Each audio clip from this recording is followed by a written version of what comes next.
بسم اللہ الرحمن الرحیم۔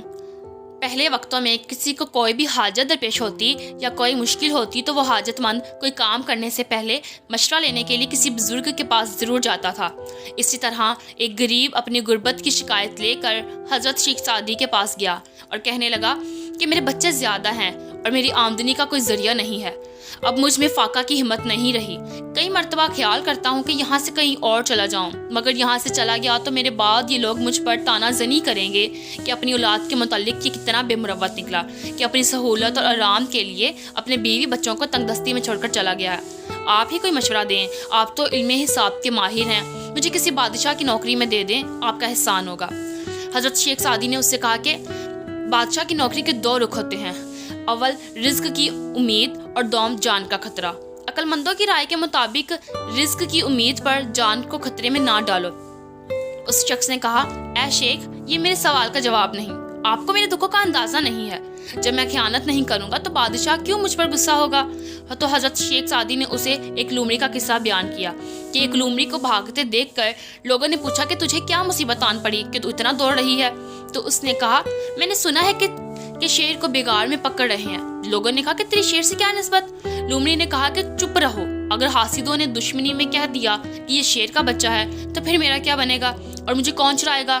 اے دوست، بے شک تو دیانتداری کے ساتھ کام کرے گا، مگر ان حاسدوں کا بادشاہ کے سامنے جو تیری جھوٹی شکایت کریں گے، تیرے حق میں کوئی بولنے والا نہ ہوگا، لہٰذا تیرے لیے بہتر ہے کہ تو روکھی سوکھی کھا کر گزارا کر، بادشاہ کی ملازمت کا خیال دل سے نکال دے۔ شیخ سعدی کی باتیں سن کر وہ شخص غصے میں آ گیا، چنانچہ شیخ سعدی نے اس کے بادشاہ کی نوکری میں دے دیا۔ وہ غریب کچھ عرصے میں اپنی محنت اور قابلیت کی بدولت ترقی کرتا ہوا ایک بڑا افسر بن گیا، اور پھر ایک وقت ایسا آیا کہ وہ بادشاہ کے خاص مقرب بندوں میں شامل ہو گیا۔ پھر کچھ عرصہ بعد شیخ سعدی کچھ دوستوں کے ہمراہ حج کے لیے چلے گئے۔ جب حج کی سعادت سے واپس لوٹے تو وہی شخص پھر پھٹے پرانے کپڑوں میں تھا۔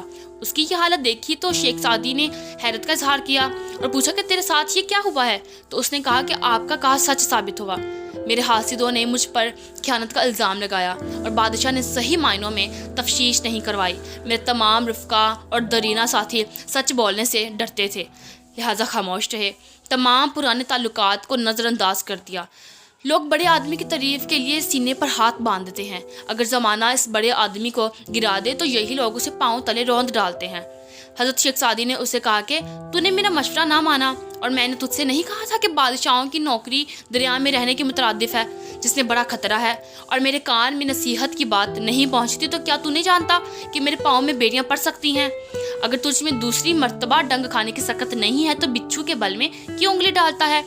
نصیحت ضرور نفع دیتی ہے، مگر دانا شخص اپنے تجربے اور علم کی بدولت تمہیں کوئی نصیحت کرتا ہے، جبکہ بیوقوف شخص اپنے نہ تجربہ کاری اور کم علمی کے باعث سراسر نقصان اٹھاتا ہے۔